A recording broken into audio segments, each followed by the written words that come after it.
So hello friends, तो हम आज बात करने वाले हैं कैलकेरा फॉस मेडिसिन के बारे में फ्रॉम एलन की नोट्स। तो एलन की नोट्स लेके बैठिए, सारे एक एक लाइन का मतलब जो है वो मैं बताऊंगा, बहुत इजी हो जाएगा एलन की नोट्स पढ़ना। तो स्टार्ट करते हैं। तो सबसे पहले तो कैलकेरा फॉस्फोरिका जो है इसे बोलते हैं इस मेडिसिन को, और इसका प्रूवर कौन है? तो इसका प्रूवर सुचलर्स है एंड हेरिंग है। ये एक्चुअली में एक सुचलर सॉल्ट है, जो कैलकेरा फॉस है वो सुचलर सॉल्ट है। सुचलर की जो बायोकेमिक सॉल्ट्स होती है, 12 बायोकेमिक सॉल्ट्स होती हैं, उसमें से एक है ये। हालांकि इसे हेरिंग ने प्रूव किया हुआ है, ठीक है। ये तो एक फार्मेसी क्वेश्चन हो गया। तो फॉस्फेट ऑफ लाइम जो है इसकी कॉमन नेम है, और कैल्शियम फॉस्फेट जो है इसकी जो हो जाएगी फैमिली जो हो जाएगी वो हो जाएगी, मतलब ये एक मिनरल किंगडम से, ठीक है। आपको बस इतना याद रखना है। कॉन्स्टिट्यूशन पे आते हैं अब। तो for persons anaemic and dark complexion, मतलब जिसमें खून की कमी हो, ऐसे पर्सन जो एनीमिक हो, खून की कमी हो, उनमें आरबीसी की कमी हो, उसमें यूज़ किया जाता है। डार्क कंप्लेक्शन जो होंगे वो काले कलर के होंगे, थोड़े से ब्राउन कलर के होंगे, मतलब गोरे नहीं होंगे। डार्क हेयर एंड आइज, जो उनकी आइज होगी वो भी डार्क होगी, काली आइज होगी, हेयर भी जो है वो काली होगी। Thin spare subject instead of fat, वो जो पर्सन होगा वो क्या होगा, पतला दुबला होगा, ठीक है, वो मोटा नहीं होगा। अब बात करते हैं इसकी और कॉन्स्टिट्यूशन में क्या दिया हो गया है। तो girls at puberty tall growing rapidly, तो जो गर्ल्स होती हैं, जो लड़कियां होती हैं, उनकी प्यूबर्टी के समय में, ठीक है, वो टॉल होते जाती हैं और बहुत ज़्यादा रेपिडली ग्रो करती है, मतलब बहुत ज़्यादा टॉल होती जाती है अपने प्यूबर्टी के समय में। उस समय tendency of bones to soften और स्पाइन टू कर्व, अब इस पर्सन्स में क्या टेंडेंसी होती है, उनकी जो बोन होती है वो मुलायम होती जाती है, ठीक है, कैल्शियम की कमी हो जाती है उनमें, ठीक है। और स्पाइन टू कर्व, जो पीछे की रीढ़ की हड्डी वो मुड़ने लगती है, ठीक है, कर्व शेप में होने लगती है। वहाँ पे थेलिडियन भी यूज़ होती है, ठीक है। नेक्स्ट सिम्टम देख लेते हैं। During first and second dentition of scrofulous children, ठीक है। स्क्रोफुलस चिल्ड्रन वैसे जिनके ग्लैंड्स जो होते हैं वो इनलार्ज हो जाते हैं, मोस्टली गोइटरस चिल्ड्रन हो जाते हैं, ऐसे चिल्ड्रन। तो उनमें क्या होता है, फर्स्ट एंड सेकंड डेंटिशन, जो प्राइमरी डेंटिशन होता है, मतलब जो दूध के दांत होते हैं, और जो बाद में सेकेंडरी दांत आती है, उस समय उनमें यूज़ होता है। फिर डायरिया एंड ग्रेट फ्लैटुलेंस, अगर बहुत ज़्यादा डायरिया हो रहा है, ठीक है, वाटरी स्टूल पास हो रहा है, और फ्लैटुलेंस बहुत ज़्यादा गैस हो गया, पेट में भर गया है, उस समय यूज़ होता है। और चिल्ड्रन, नेक्स्ट सिम्टम जो है वो है चिल्ड्रन में कब, इमेसिएटेड अनेबल टू स्टैंड, बहुत ज़्यादा थिन है, इमेसिएटेड है, थिन है, उनमें जो फैट की कमी है, ठीक है, अनेबल टू स्टैंड, खड़ा ही नहीं हो पाते वो। Slow in learning to walk, वो बहुत धीरे धीरे सीखते हैं चलना, ठीक है, उनमें। और भी मेडिसिन के नाम यहाँ पे दिए गए हैं जिनमें ये सिम्टम दिखते हैं, ट्रिस्कैल कैन सैलिशियस, हो ये आपको मिल जाएगा लिंक की नोट में। मैं केवल जो है वो सिम्टम आपको बताता हूँ, उसके एक्सप्लेनेशन बताता हूँ, ठीक है। संकन फ्लैबी एब्डोमेन, ठीक है, बहुत ज़्यादा लटका हुआ पेट है उसका, फ्लैबी एब्डोमेन है, धुरधुरा है, ठीक है, थपथपा ऐसा वाला एब्डोमेन है उसमें। एंड नेक्स्ट सिम्टम है एट प्यूबर्टी, प्यूबर्टी में, मतलब जो प्यूबर्टी के जो स्टेट रहते हैं उसमें, कब, जबकि एक्ने इन एनीमिक गर्ल्स, मतलब जो गर्ल्स हैं उनमें खून की कमी है, उनमें क्या हो रहा है, एक्ने हो रहा है, पिंपल्स हो रहा है, फुंसी हो रहा है, वो सब हो रहा है, with vertex headache and flatulent dyspepsia, ठीक है। जो सर की जो सबसे ऊपरी टॉप मोस्ट पॉइंट है उसे वर्टेक्स बोलते हैं, वहाँ पे हेडेक हो रहा है, फ्लैटुलेंट डिस्पेप्सिया हो रहा है, गैस बन रहा है, डिस्पेप्सिया और इनडाइजेशन हो रहा है, कुछ खाने पे पच नहीं रहा है, और क्या हो रहा है कि ईटिंग से वो ठीक हो रहा है, ठीक है, ईटिंग से एग्रावेट नहीं हो रहा है, ईटिंग से जो है वो ठीक हो जा रहा है। मेंटल जनरल्स पे हम आते हैं। तो elements from grief disappointed love, अगर किसी को धोखा मिल गया है प्यार में तो उसके कारण भी होता है। फिर ग्रीफ, मतलब किसी चीज़ के चलते अंदर में ही अपने सैडनेस को दबाए हुए हैं, उसके कारण भी जो ग्रीफ मिल रहा है उसके कारण कुछ हो रहा है, तो उसमें कैलकेरा फॉस यूज़ हो रहा है। नेक्स्ट सिम्टम में वो feel complaints more when thinking about them, तो अगर किसी को कुछ बीमारी है, अगर वो उसके बारे में नहीं सोच रहा है तो उसे वो नॉर्मल है, लेकिन अगर वो उस बीमारी के बारे में सोच रहा है तो क्या हो रहा है कि उसकी बीमारी और बढ़ जा रही है, तो उसमें ये एक बहुत ही इंपॉर्टेंट पिकुलियर सिम्टम है इसका। और भी ये जो सिम्टम है उसमें ये जो मेडिसिन लिखा है हेलोनियास एंड ऑक्सैलिक एसिड, ये भी यही सिम्टम शो करते हैं, ठीक है।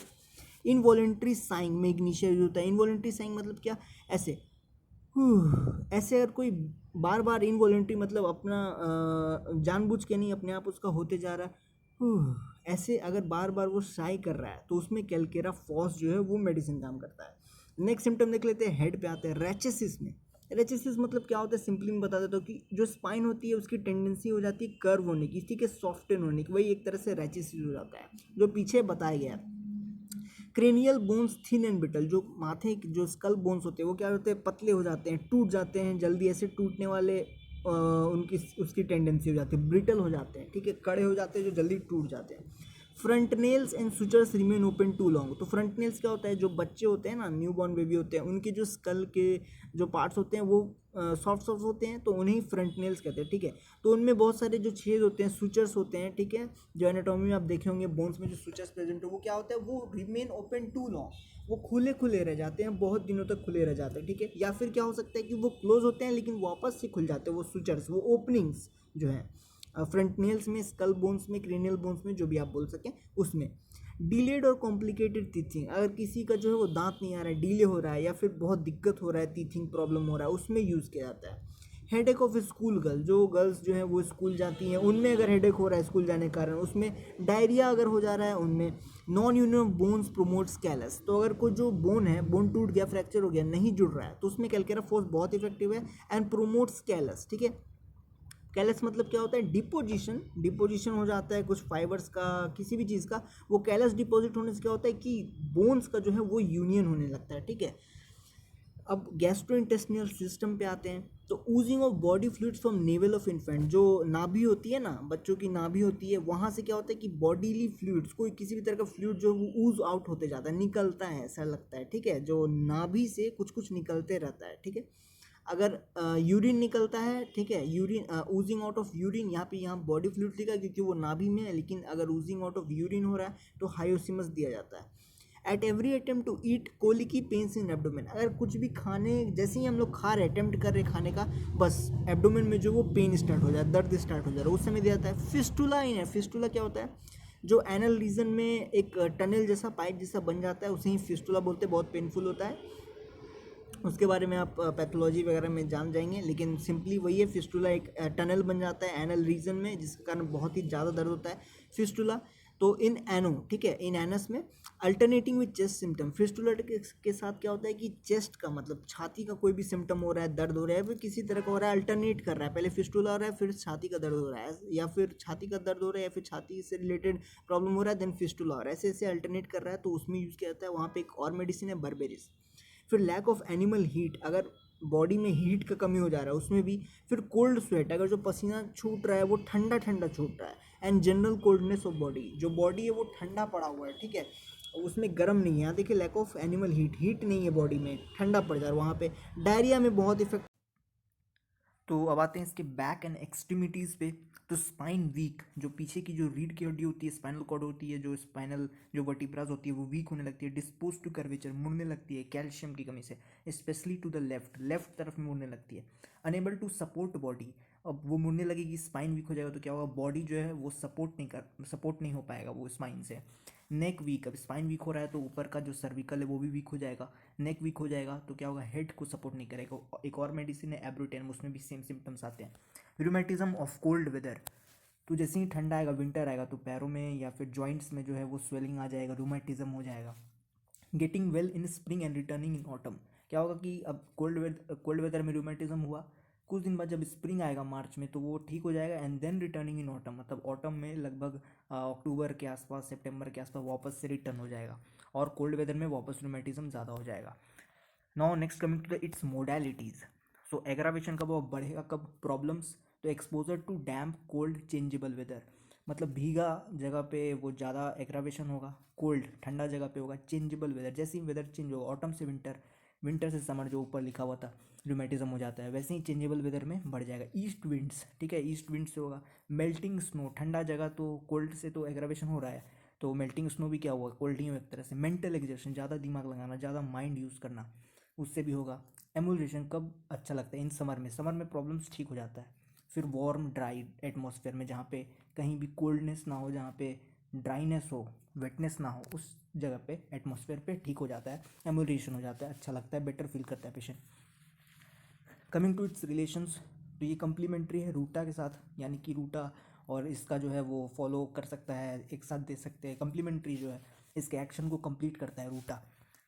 नो सिमिलर टू, ये किस किस मेडिसिन से सिमिलर है, तो यहाँ पे कार्ब एन, फिर कैलकेरा, floor, Calc, fluoric acid, kali phos, ये सब जो है वो आपको याद करना है, सिमिलर टू किसके साथ है। फिर टू सोराइनम इन डेलीबिटी, सोराइनम में ये जो है वो सिमिलर है। डेलीबिटी पूरा जब वीकनेस हो जाता है ना, एक्यूट डिजीज़ के बाद, रिमेनिंग आफ्टर एक्यूट डिजीज़ के बाद वीकनेस हो जाता है, डेलीबिटी हो जाता है, उसमें ये सिमिलर है to psorinum to silicea, but sweat on head is wanting. Silicea के साथ भी सिमिलर है, बट क्या होगा कि सैलिशिया में जो है वो हेड के ऊपर जो है वो स्वेट आने लगेगा, पसीना आने लगेगा। Now coming to last point of relation, that is acts best. So when it acts best, ये अच्छा कब काम करता है? Before iod, psorinum, sanicula, sulphur, and it acts best after. Before ये मेडिसिन थे, आफ्टर मेडिसिन कौन से? Arsenic, iodum, and then tuberculinum. So calcarea fos is over. So hope all the points are clear. So let's meet in the next video. Thank you for watching.